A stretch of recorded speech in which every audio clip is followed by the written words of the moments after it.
नमस्कार दोस्तों, ऑनलाइन हिंदी कक्षा में आप सभी का हार्दिक स्वागत व अभिनंदन। आज हम 10वीं कक्षा में मोहन राकेश द्वारा रचित यात्रा संस्मरण आखिरी चट्टान का विस्तार से अध्ययन करेंगे। मोहन राकेश ने 1952-53 में गोवा से कन्याकुमारी तक की यात्रा की थी।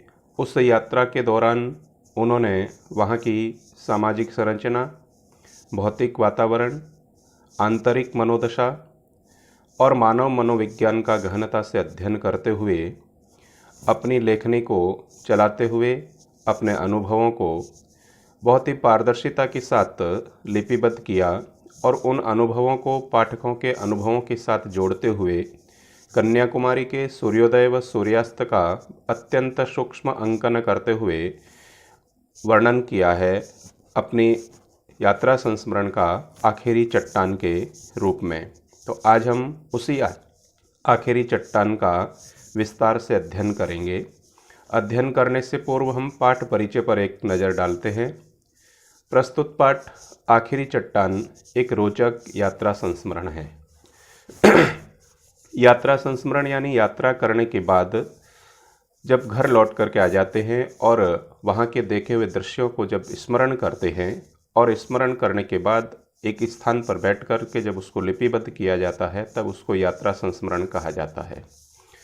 दिसंबर 1952 से फरवरी 1953 के बीच में मोहन राकेश ने गोवा से कन्याकुमारी तक की यात्रा की थी, यानी कि भरी सर्दियों के मध्य 52 से दिसंबर में यात्रा प्रारंभ करके 53 में जब यात्रा संपन्न की थी, उस दौरान उन्होंने जो कुछ भी अपनी आँखों से देखा, अनुभव किया, महसूस किया और वहाँ के लोगों से जो वार्ता की थी उसको बहुत बारीकी से देखते हुए, समझते हुए लिपिबद्ध किया। मानव मनोविज्ञान और सामाजिक संरचना की सूक्ष्म समझ के कारण यह यात्रा वृत्तांत भौतिक विवरण और आंतरिक मनोदशा का उदाहरण बन गई है। भाषा इतनी पारदर्शी है कि लेखक के अनुभव पाठक के अनुभव में रूपांतरित होने लगते हैं, यानी कि लेखक ने वहाँ जो कुछ भी अनुभव किया उन अनुभवों को पाठकों के अनुभवों से जोड़ दिया। यानी कि जब भी पाठक इस आखिरी यात्रा का आखिरी चट्टान का जब अध्ययन करता है तो पाठक को ऐसा महसूस होता है कि वह खुद कन्याकुमारी की यात्रा कर रहा है। कन्याकुमारी के सूर्यास्त एवं सूर्योदय का अत्यंत सूक्ष्म अंकन इस पाठ की अनुपम विशेषता है।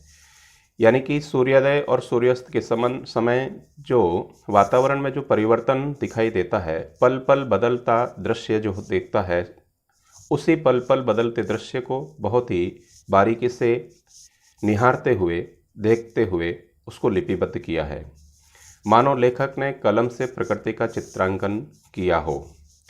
अब हम कठिन शब्दों पर दृष्टि डालते हैं। विस्तार यानी फैलाव, संगम मिलन स्थल, क्षितिज जहाँ धरती और गगन के मिलने का आभास हो, यानी कि धरती और आसमान जैसे मिलते हुए दिखाई देते हैं, उसको क्षितिज कहा जाता है। चोटी, शिखर, झुरमुट, पेड़ या झाड़ी जिनकी डालियाँ मिलकर कुंज सा बना रही हो। सुरमई, सुरमे के रंग का हल्का नीला। हिंद से, अंक यानी 1, 2, 3 को अरबी में हिंद से कहते हैं, कारण कि अंक योजना हिंद से गई थी। कडल काकों, समुद्री पक्षी को कहा जाता है। कन्याकुमारी, सुनहले सूर्योदय और सूर्यास्त की भूमि, यानी कि जो भी व्यक्ति कन्याकुमारी की यात्रा करता है तो वहाँ पर एक चट्टान पर खड़े होकर के उदित होते हुए सूर्य को निहारना और अस्त होते हुए सूर्य को देखना हर किसी की कल्पना होती है। उस हर किसी का मन होता है कि बहुत नज़दीकी से उसको देखा जाए, तो लेखक ने भी ऐसा ही किया। केपटाउन होटल के आगे बने बाथ टैंक के बाईं तरफ समुद्र के अंदर से उभरी शाह चट्टानों में से एक पर खड़ा होकर मैं देर तक भारत के स्थल भाग की आखिरी चट्टान को देखता रहा। यानी कि जिस होटल में लेखक ठहरा हुआ था केपटाउन में, वहाँ से जब वो आगे बढ़ा तो वहाँ पर एक बाथ टैंक था बाईं तरफ, और उसी के आगे जब वो समुद्र के अंदर उभरी शाह चट्टानें, मतलब काले काले रंग की जो चट्टानें उसको दिखाई दे रही थी, उन चट्टानों में से एक चट्टान पर खड़े होकर के भारत के आखिरी स्थल भाग को निहार रहा था, देख रहा था। और वहाँ की पृष्ठभूमि में कन्याकुमारी के मंदिर की लाल और सफ़ेद लकीरें चमक रही थी। जब वह उस आखिरी चट्टान पर खड़ा होकर के जब अपनी दृष्टि को घुमाता है, तब कन्याकुमारी के अंदर बने हुए मंदिरों की लाल और सफ़ेद लकीरें स्पष्ट चमकती हुई दिखाई दे रही थी। अरब सागर, हिंद महासागर और बंगाल की खाड़ी, इन तीनों के संगम स्थल से वह चट्टान जिस पर कभी स्वामी विवेकानंद ने समाधि लगाई थी, यानी कि भारत की पताका को विश्व में फहराने वाले स्वामी विवेकानंद ने उसी चट्टान पर, यानी कि उसी कन्याकुमारी पर समाधिस्थ होकर के ज्ञानार्जन किया था। हर तरफ से पानी की मार सहती हुई स्वयं की भी समाधि स्थित सी लग रही थी। यानी कि जिस चट्टान पर विवेकानंद ने समाधि लगाई थी, वह चट्टान खुद भी पानी की चारों तरफ से थपेड़ों को सहती हुई ऐसा लग रहा था कि उसने खुद ने ही समाधि लगा दी हो, और उस समाधि के अंतर्गत वह इतनी लीन हो गई कि उसको किसी भी प्रकार का आभास नहीं रहता है। हिंद महासागर की ऊंची ऊंची लहरें मेरे आसपास की शाह चट्टानों से टकरा रही थी। यानी कि बल खाती हुई तेज गति से उठने वाली लहरें जो है, जिस चट्टान पर लेकर खड़ा रहा था उसी चट्टान से वो लहरें भी टकरा रही थी। बल खाती लहरें रास्ते की नुकीली चट्टानों से कटती हुई आती थी, जिससे उनके ऊपर चूरा बूंदों की जालियां बन जाती थी। मैं देख रहा था और अपनी पूरी चेतना से महसूस भी कर रहा था। यानी कि देख भी रहा था और उसके साथ साथ उन बल खाती लहरों को और उस चट्टान से टकराते हुए जब आवाज़ हो रही थी, उन सबको वो अनुभव भी कर रहा था, महसूस भी कर रहा था। शक्ति का विस्तार, विस्तार की शक्ति, यानी कि शक्ति का कितना विस्तार था और वह विस्तार कितनी शक्ति के साथ आगे बढ़ रहा था। तीनों तरफ से क्षितिज तक पानी ही पानी था। यानी कि जहाँ तक उसको दिखाई दे रहा था, धरती और आसमान मिलते हुए जब नज़र आ रहे थे, वहाँ पर केवल और केवल पानी ही पानी दिखाई दे रहा था। और उस पानी को देखने के बाद उसको ऐसा महसूस होता था कि शायद यहाँ पर अंतिम किनारा नहीं होगा। फिर भी सामने का क्षितिज हिंद महासागर का अपेक्षया अधिक दूर और अधिक गहरा जान पड़ता था।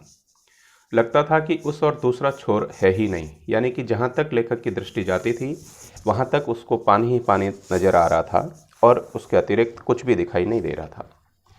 तीनों ओर के क्षितिज को आंखों में समेटता मैं कुछ देर भूला रहा कि मैं हूँ। यानी कि उस परिदृश्य को देखने के बाद, उस दृश्य को देखने के बाद लेखक को स्वयं को ऐसा महसूस होता है कि मैं सब कुछ भूल गया, अपने आप को भी भूल गया, मैं कौन हूँ यह भी उसको ज्ञात नहीं रहा। एक जीवित व्यक्ति, दूर से आया यात्री, एक दर्शक, यानी कि मैं एक जीवित व्यक्ति हूँ, एक यात्री हूँ, एक दर्शक हूँ, ऐसा मुझे कुछ भी आभास नहीं रहा। मैं कौन हूँ ये मैं सब कुछ भूल गया था। उस दृश्य के बीच में मैं जैसे दृश्य का एक हिस्सा बनकर खड़ा रहा। बड़ी बड़ी चट्टानों के बीच एक छोटी सी चट्टान जब अपना होश हुआ तो देखा कि मेरी चट्टान भी तब तक बढ़ते पानी में काफ़ी घिर गई थी। यानी कि लहरें बहुत तेज़ गति से आगे बढ़ रही थी और उन लहरों के कारण पानी बहुत तीव्र गति से चट्टान की ओर बढ़ रहा था और छोटी छोटी चट्टानें जो थी पानी में डूबती जा रही थी। और उस दृश्य को देखते हुए जैसे ही उसने अपने ही चट्टान पर नज़र डाली, यानी कि जिस चट्टान पर वो खड़ा था उसको जब उसने देखा तो लगा कि ये चट्टान भी पानी में डूब रही है, तो वह तुरंत उस चट्टान से दूर होता है, अपने को अलग करता है। तो देखता है कि मेरी चट्टान भी तब तक बढ़ते पानी में काफ़ी गिर गई। मैं पूरा शरीर सिहर गया, यानी कि मैं डर गया, हिल गया अंदर से।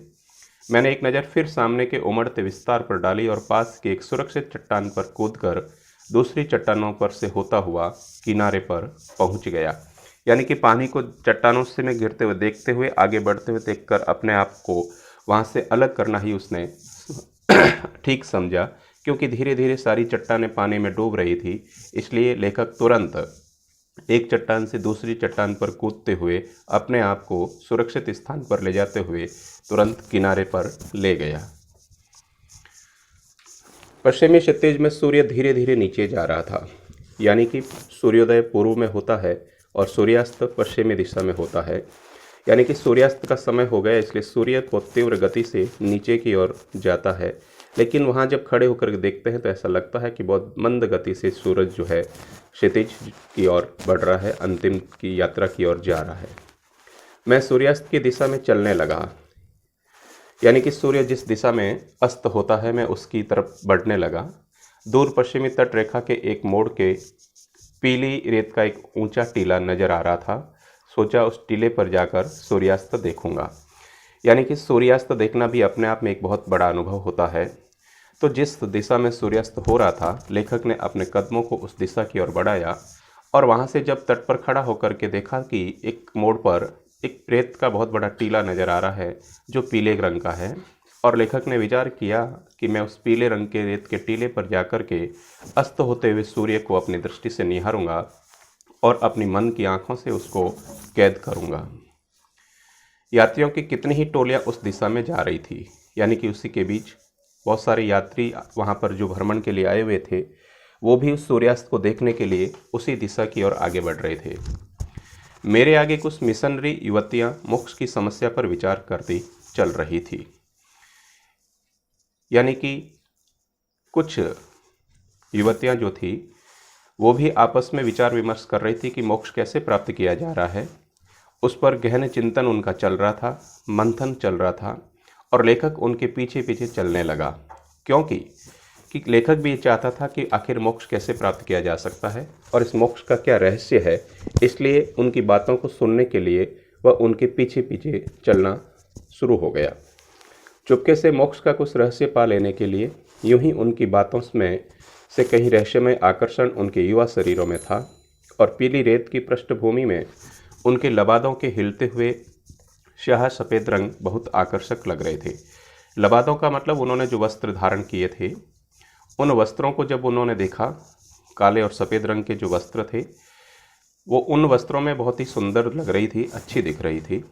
और उसी के बीच जब ये मोक्ष की बात कर रहे थे, मोक्ष का रहस्य अभी भी मैं ही था कि हम लोग टीले पर पहुंच गए और उस मोक्ष की बातों को सुनते सुनते जैसे ही वो आगे बढ़े, मोक्ष की बात जब पूरी हुई नहीं उससे पहले ही उनका जो स्थान था सूर्यास्त देखने का वह आ पहुंचा और वह सैंड हिल थी जिसकी चर्चा मैं वहां पहुंचने के बाद से ही सुन रहा था। सैंड हिल पर बहुत से लोग थे, 8-10 नवयुवतियाँ, 6-7 नवयुवक और 2-3 गांधी टोपियों वाले व्यक्ति। यानी कि वहाँ कौन कौन लोग उपस्थित थे उनका भी वर्णन इन्होंने यहाँ पर किया है। वे शायद सूर्यास्त देख रहे थे। गवर्नमेंट गेस्ट हाउस के बेरे उन्हें सूर्यास्त के समय की काफ़ी पिला रहे थे। यानी कि गवर्नमेंट गेस्ट हाउस था, वहाँ पर काम करने वाले लोग सूर्यास्त देखने के लिए आने वाले लोगों को कॉफ़ी पिला रहे थे, उनकी सेवा कर रहे थे। उन लोगों के वहाँ होने से सैंड हिल बहुत रंगीन हो उठी थी। कन्याकुमारी का सूर्यास्त देखने के लिए उन्होंने विशेष रुचि के साथ सुंदर रंगों का रेशम पहना था। यानी कि वहाँ आने वाले लोगों की आवभगत करने के लिए उन्होंने बहुत तरीके अपना रखे थे ताकि वहाँ आने वाला हर व्यक्ति बहुत आनंद से अपने जीवन को साथ लेकर के जोड़ते हुए आगे की ओर बढ़ता रहे। हवा समुद्र की तरफ रेशम में भी लहरें पैदा कर रही थी। यानी कि हवा इतनी तेज़ थी कि वो समुद्री लहरों के साथ साथ पहने हुए रेशमी वस्त्रों में भी लहरें उत्पन्न हो रही थी। मिशनरी युवतियाँ वहाँ आकर थकी सी एक तरफ बैठ गई थी। पैदल चलने के कारण बहुत अधिक थकान हो गई थी, इसलिए सूर्यास्त देखने की बजाय वह एक तरफ जाकर के बैठ गई थी। उस पूरे कैनवस में एक तरफ छिटके हुए कुछ बिंदुओं की तरह, उनसे कुछ दूर का एक रंगहीन बिंदु। मैं ज़्यादा देर अपनी जगह स्थिर नहीं रह सका। सैंड हिल के सामने का पूरा विस्तार तो दिखाई दे रहा था, पर अरब सागर की तरफ एक और ऊंचा टीला था जो उधर के विस्तार को ओट में लिए था। सूर्यास्त पूरे विस्तार की पृष्ठभूमि में देखा जा सके, इसके लिए मैं कुछ देर सैंड हिल पर रुका रहकर आगे उस टीले की तरफ चल दिया। यानी सूर्यास्त को अब बहुत नज़दीकी से देखने के लिए वह अंतिम समय तक वहाँ पर खड़ा रहा और फिर जो दूर तक एक चट्टान दिखाई दे रही थी उस चट्टान की ओर अपने कदमों को आगे की ओर बढ़ाया। पर रेत अपने अकेले कदमों को घसीटता वहाँ पहुँचा तो देखा कि उससे आगे उससे भी ऊंचा एक और टीला है। यानी कि जैसे जैसे लेखक आगे बढ़ता चलता जा रहा था उसको एक के बाद एक नए नए टीले दिखाई दिए। जल्दी जल्दी चलते हुए मैंने एक के बाद एक कई टीले पार किए। टांगें थक रही थी पर मन थकने को तैयार नहीं था। यानी कि शरीर पूरी तरह से थक गया था लेकिन मन मयूर अभी भी आगे चलने के लिए कह रहा था।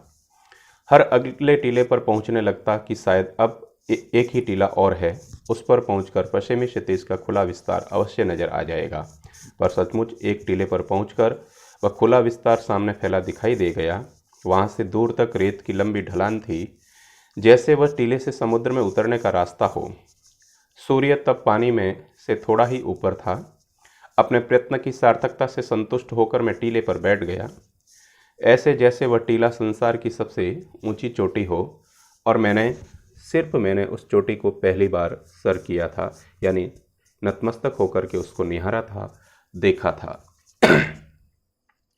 इस प्रकार शेष भाग हम अगले वीडियो में पढ़ेंगे।